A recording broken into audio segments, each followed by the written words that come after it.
bonsoir à tous, que Dieu vous bénisse dans vos maisons respectives. Soyez bénis avec votre famille.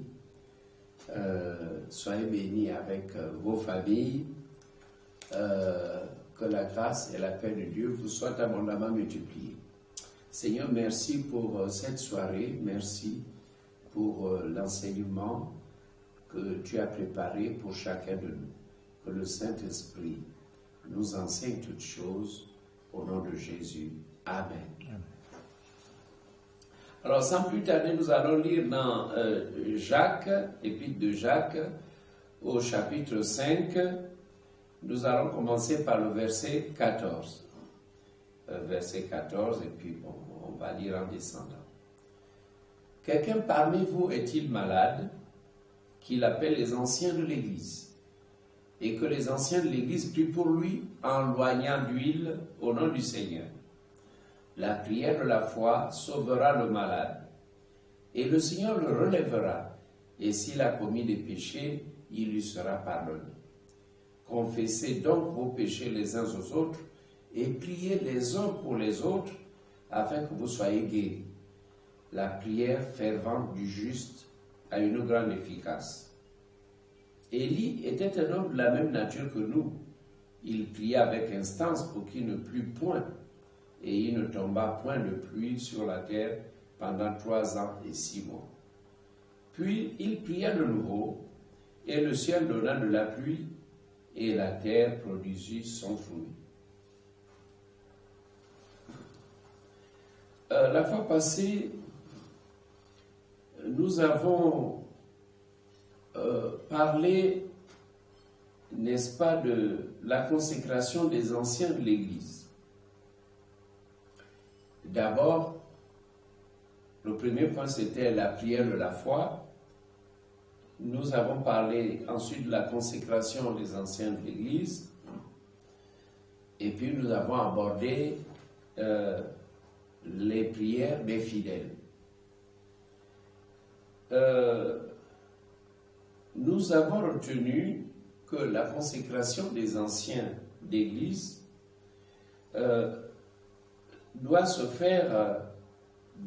trouver dans la communion avec Dieu, dans la foi en Dieu, pour leur permettre d'obtenir les guérisons divines, les guérisons miraculeuses. Alors aujourd'hui, il faut que j'insiste sur la prière des chrétiens engagés dans la foi. Les chrétiens engagés dans la foi sont une source de bénédictions diverses. Dieu veut travailler aussi avec les frères et sœurs qui ont la foi en lui. Alors nous venons de lire un merveilleux passage. Jacques chapitre 5 verset 15 dit: la prière de la foi sauvera le malade, et le Seigneur le relèvera. Et s'il a commis des péchés, il lui sera pardonné. Alors, il n'est pas question, je l'ai dit la fois passée, il n'est pas question dans Jacques 5 verset 16 de la foi du malade, mais de celui ou de ceux qui prient. La prière de la foi, c'est la prière du pasteur, la prière de l'évangéliste, la prière de l'ancien qui est là, ou bien du diacre, disons, ceux qui constituent le corps responsable dans le domaine de l'encadrement spirituel. Et ceux qui, je disais la fois passée, que ceux qui sont autorisés à faire l'onction d'huile sont ceux-là qui sont consacrés par imposition des mains. Donc il faut faire attention à vouloir être un prêtre, donc un pasteur qui n'est pas consacré, et vouloir vraiment faire des choses. Notre consécration doit d'abord être le fait qu'on est né de nouveau, qu'on est baptisé dans le Saint-Esprit et qu'on marche dans la sainteté. Voilà la dimension de la consécration. Donc, ce n'est pas n'importe qui. Quand les fils de Séba ont voulu chasser les démons comme le faisait Paul, les démons ont sauté. Le démoniaque avait sauté sur eux et les avait blessés. Ah, donc il faut que nous soyons sérieux dans ce domaine. Le Seigneur a un grand peuple et il faut que nous donnons la preuve que Dieu est avec nous parce que nous avons un message et notre message dit que Jésus-Christ est vivant. Alors la prière de la foi, c'est la foi de celui qui prie. Alors laissez-moi vous dire que le Seigneur a donné la guérison à l'Église. Et cette guérison ne doit pas attendre qu'un grand évangéliste vienne animer une croisade au stade. Cette guérison ne doit pas attendre, n'est-ce pas, le pasteur qui est connu ou uniquement celui qui a le don de guérison. Parce que c'est vrai que le Seigneur va travailler, va utiliser celui qui a le don, celui qui a les dons. Vous voyez, bon, tout le monde n'a pas le même don, nous n'avons pas tous les mêmes dons. Alors, donc, c'est évident que tout le monde n'a pas le don des guérisons des malades. Mais le Seigneur a mis dans l'Église, n'est-ce pas, la guérison. Le Seigneur Jésus a fait un grand investissement pour le bien de l'Église. Il a mis dans son nom, lui il est monté au ciel, mais il nous a laissé son nom et il a mis dans son nom le pouvoir qu'il avait reçu au ciel et le pouvoir qu'il avait sur la terre. Nous sommes héritiers d'un nom fabuleux, le merveilleux nom de Jésus. Donc la puissance est dans le nom de Jésus. Et c'est pour ça que Marc 16, 17 va dire ceci: voici les miracles qui accompagneront ceux qui auront cru. Alors là, les classes ne sont pas précisées. Voici les miracles qui accompagneront ceux qui auront cru. Il n'est pas parlé des anciens de l'Église. Il n'est pas question des apôtres, il n'est pas question de pasteurs ou d'évangélistes. Mais voici les miracles qui accompagneront ceux qui auront cru. Alors c'est vraiment vaste, c'est un vaste horizon. Alors, y a-t-il un chrétien qui croit? Alors, maman qui croit va prier pour ses enfants qui sont malades. Papa qui croit va prier pour madame qui est malade, pour les enfants. Donc, voici les miracles qui accompagneront ceux qui auront cru. Alors donc, il faut que la foi des chrétiens grandisse, il faut qu'elle évolue. Nous avons cru pour être sauvés, maintenant, nous devons croire dans la puissance qui est dans le nom de Jésus. Et c'est ce que Pierre va dire après la guérison du boiteux, il va expliquer que c'est la foi dans le nom. La foi dans le nom de Jésus et qui a fait que ce boiteux soit guéri. C'est la foi en son nom. Et la foi dans le nom. Que le nom a opéré ce miracle. C'est-à-dire que Pierre, lui, il est maintenant au travail. Il est sauvé, il avait été sauvé en croyant au Seigneur Jésus. Mais maintenant, pour l'exercice du ministère de puissance, il va utiliser la puissance qui est dans le nom de Jésus. Nous devons comprendre ces nuances-là. La puissance qui est dans le nom de Jésus, cette puissance-là est tirée par la foi que nous avons dans le nom de Jésus. La foi que nous avons en Jésus et la foi que nous avons dans son nom. Parce que, voyez, il est ses noms. Et Pierre, dans Acte 4, verset 12, va dire, il n'y a de salut en aucun autre. Car sous le ciel, il n'y a aucun autre nom qui ait été donné parmi les hommes par lequel nous devions être sauvés. Donc le salut se trouve dans le nom de Jésus. La guérison aussi se trouve dans le nom de Jésus. La puissance de la délivrance se trouve dans le nom de Jésus. Alors, voici les miracles qui accompagneront ceux qui auront cru. À mon nom, ils chasseront les démons. Le premier miracle, c'est la délivrance. En mon nom, ils chasseront les démons. Et quand nous lisons plus loin, ils imposeront les mains aux malades et les malades seront guéris. Alors donc dans Marc chapitre 16 versets 17 à 18, il y a une plus grande ouverture.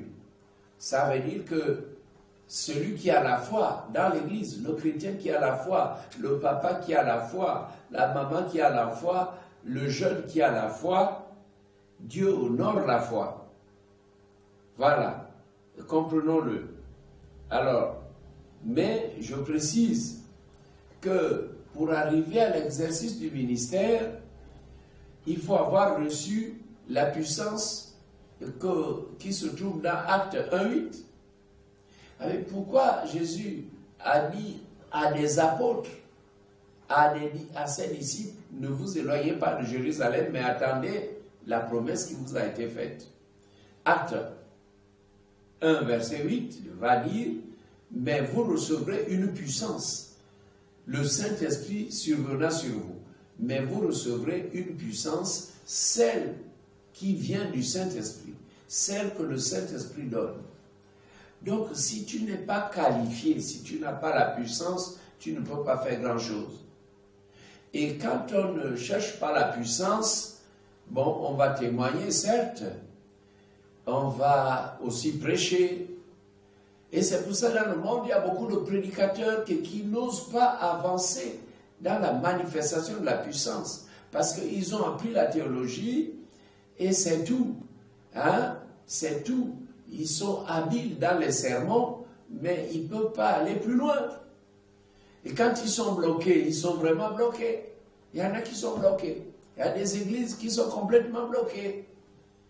Mais vraiment, chers frères et sœurs, remettons la guérison dans l'église. Que l'église soit, n'est-ce pas, une piscine de guérison, un lieu de guérison, un lieu où Dieu travaille. Et cette guérison, tu peux l'obtenir, n'est-ce pas, chaque jour. Chaque jour. Donc ce matin, tu pouvais être guéri, hein, en ayant foi dans le nom de Jésus. Et si tu as un ancien, donc tu vas, n'est-ce pas, trouver l'ancien, mais si tu n'as pas un ancien, comment peux-tu être guéri? Alors il y a un passage, attention, notez-le bien. Jacques chapitre 5 verset 16. Confessez donc vos péchés les uns aux autres et priez les uns pour les autres afin que vous soyez guéris. La prière fervente du juste a une grande efficace. Donc, si les chrétiens dans une église prient beaucoup, s'ils prient les uns pour les autres, ils vont être guéris. Maintenant, quand la Bible dit « Confessez vos péchés les uns aux autres », confessez vos péchés. Alors, il s'agit là, la thématique, c'est la guérison. Alors, la Bible, quand la Bible parle de la guérison, si maintenant elle dit, il faut parfois d'abord confesser, c'est parce que certaines maladies proviennent du péché. Certaines maladies sont provoquées par le péché. Il y avait dans les années, c'est plus, ça date de longtemps, peut-être dans les années 40, 45 peut-être, en 46, je ne sais pas, peut-être jusqu'à 1950. Bon, il y avait un vieux papa qui était gardien de la mission. Nous avons notre concession missionnaire à Ovendo vers l'Office des mois. Le papa, en se promenant le soir dans les villages qui sont un peu vers la colline, avait été accueilli par une femme. Et au lieu de veiller sur la station, il avait passé la nuit, n'est-ce pas, au village qui était sur la colline. Et là-bas, il attrapa une maladie vénérienne. À un moment donné, c'était terrible. Le papa criait comme un enfant. il ne pouvait plus uriner. C'était terrible. Alors, mon père était pasteur. Là-bas, il y avait d'autres pasteurs. Alors, il criait tellement que les pasteurs sont allés voir le missionnaire, M. Vernon, pour lui dire, missionnaire Vernon, venez un peu voir. Il y a ce monsieur qui crie parce qu'il ne peut plus uriner. Alors, le missionnaire est venu et tout de suite, il discerna qu'il s'agissait d'une maladie vénérienne. Et il dit au gardien, confesse d'abord le péché que tu as commis. Tu as commis un péché et ça t'a donné une maladie vénérienne qu'on appelait la blénorragie. Alors, le papa dit, oui, c'est vrai, voilà. Hein? Je marchais dans la sanctification, mais quand je suis allé me promener là-bas au village qui sont à la colline, j'ai dormi là-bas et puis bon, voilà. Donc, quelques jours plus tard, ça n'allait plus. Alors, après cette confession, donc il dit, je demande pardon au Seigneur, je demande pardon à Dieu, il a pleuré, il a demandé pardon en criant. Et puis tout de suite, le missionnaire lui imposa les mains, sois guéri au nom de Jésus. Voilà, donc si ta maladie, la maladie que tu as, provient d'un péché que tu as commis, si le sida que tu as provient, n'est-ce pas, d'un péché que tu as, une femme t'a transmis, un homme t'a transmis le sida, ne viens pas seulement demander au pasteur de t'imposer les mains. La Bible dit, confesse, ouvre ton cœur, confesse le péché que tu as commis, qui t'a contaminé. Confessez donc vos péchés les uns aux autres et priez les uns pour les autres, afin que vous soyez guéris. Amen. Afin que vous soyez guéris, la prière fervente du juste a une grande efficace. Voilà, mes bien-aimés, comment le chrétien peut-il guérir les malades au nom de Jésus? 1. Il faut qu'il ait reçu la puissance du Saint-Esprit, selon Actes 1:8. 2. Il faut qu'il ait la foi en Dieu, avoir la foi de Dieu. Que Dieu soit vraiment loué. Pour les chrétiens qui ont la foi en Jésus-Christ, ils opèrent des miracles à travers la délivrance des possédés. Ce n'est pas forcément les pasteurs qui chassent les démons dans les églises, ce sont les chrétiens. Mais ces chrétiens sont équipés, ces chrétiens sont remplis du Saint-Esprit, ils prient et ils jeûnent. Parce que chasser les démons, faire la délivrance, c'est vraiment un combat.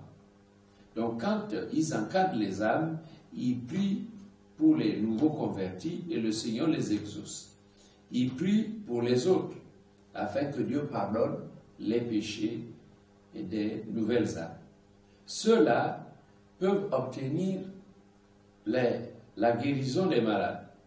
Voyez, donc il y a des chrétiens que nous avons formés qui sont dans le secteur délivrance, dans le comité délivrance, ils font la cure d'âme. Nous formons des conseillers dans ce domaine. Ils cherchent Dieu, ils jeûnent. Il faut qu'ils soient sous le sang de Jésus. Il faut qu'ils soient investis de la foi et qu'ils puisent dans la puissance qui est dans le nom de Jésus. Alors, donc, les frères et les personnes qui travaillent dans le domaine de la délivrance, vraiment, je vous encourage à prier. Dieu se sert de vous et ne sous-estimez pas ce qu'il fait. C'est donc grâce à la foi que vous avez en Jésus-Christ, grâce à la vie de l'Esprit, que les autres, ceux qui sont possédés, trouvent la délivrance. Que Dieu soit béni pour nos collaborateurs qui chassent les démons et qui travaillent avec persévérance dans ce domaine. Nos églises sont pleins de chrétiens paresseux. Aujourd'hui, beaucoup de jeunes ne sont que dans le divertissement. Ils pensent d'abord au mariage, au lieu d'être forts en Christ.